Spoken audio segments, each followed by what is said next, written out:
Hola, ¿cómo están? Bienvenidos a un nuevo video de los que complementan la información que está todos los días en www.comicando.com.ar. Este video es un poco secuela de uno que subimos hace un par de semanas, ese que hablaba de los autores integrales que un día dejaron de ser autores integrales y se convirtieron solamente en guionistas. Yo en ese video mencionaba sobre el final que a mí me gustan mucho los autores versátiles, esos autores que pueden o bien dibujar guiones que les da un guionista, o bien escribir y dibujar sus propios guiones, o bien trabajar como guionistas en equipo con otros dibujantes. Y mencionaba como ejemplo al maestro Louis Trondheim, este genial autor francés nacido en 1964, que con solo 51 años ya tiene una obra enorme en la que se ven estas tres vertientes. Y vamos a repasar algunos autores, elegí poquitos, son muchísimos, para mostrar algunas obras en las que están jugando estas tres distintas facetas. Louis Trondheim tiene, por ejemplo, una obra en colaboración con un guionista al que yo no conocía, que se llama Apollo, y se llama Bourbon Island 1730. Acá Trondheim es nada más el dibujante, ¿sí? El guión está a cargo de este muchacho Apollo, que es su seudónimo, obviamente, el nombre es muy complicado. Pero lo vemos a Trondheim complementándose con los guiones de otro autor. En La Pinot, su famosa serie de 13 álbumes creo que son, lo vemos a Trondheim como guionista y dibujante, ¿sí?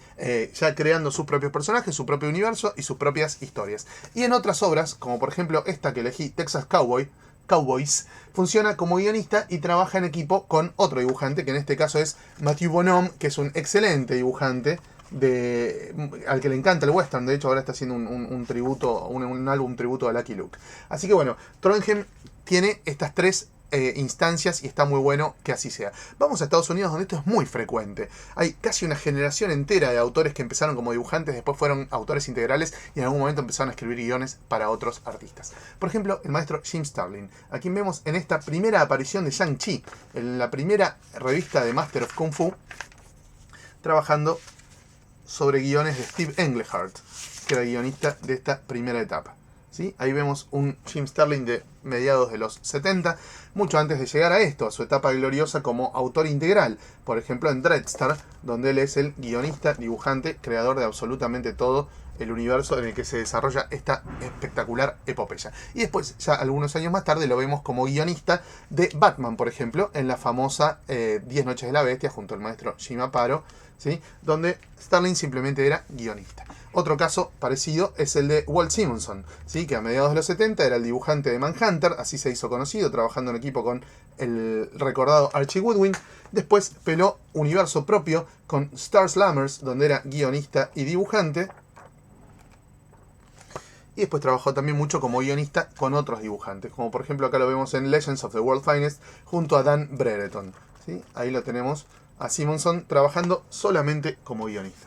John Byrne, uno de mis favoritos, empezó también como dibujante. Acá lo vemos en equipo junto a Roger Stern en unos números maravillosos de Capitán América que están reeditados hasta el infinito. Después creando con guión y dibujos propios esta saga de She-Hulk, mucho antes de que tuviera su propia revista. Y después ya como guionista no tiene tantas cosas buenas cuando escribe para otros autores, pero a mí me gusta mucho esta saga de World of Krypton, donde el dibujante es otro al que vamos a mencionar en un ratito, que es Mike Mignola. Y no la puedo abrir porque soy un nabo. Ahí está, ¿sí? Mignola, año 87 creo que es esto, o 88, prendido fuego, años antes de Hellboy, pero siempre invoco los avisos, no puede ser.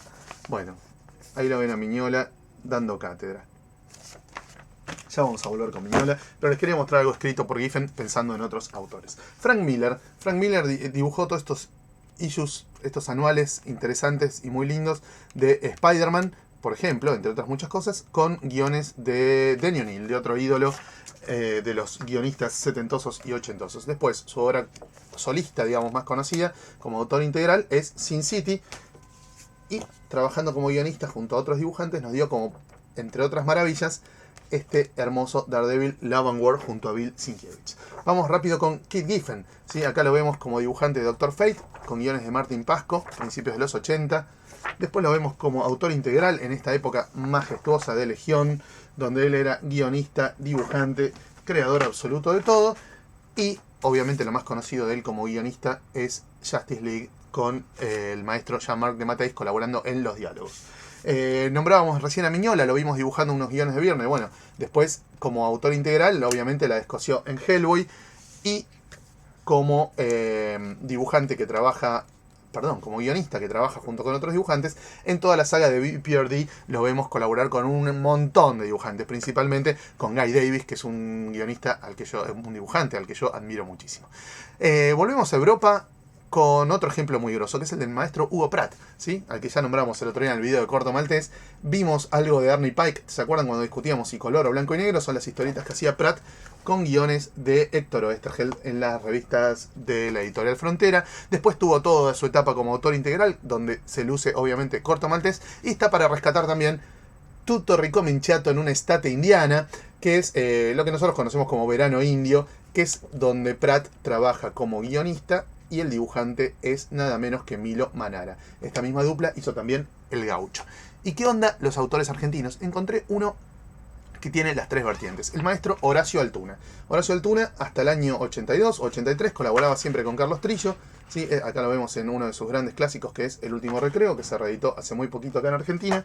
Después, como autor integral, la descosió en Ficcionario y escribió 2 novelas gráficas para el maestro Jorge González, de las cuales a mí me encanta esta, que es Hate Jazz. Hay un montón de autores más que seguramente cumplen estas 3 roles: guionista, autor integral y dibujante, y vamos a visitar algunos más en futuros videos que prometo para muy pronto. Chao.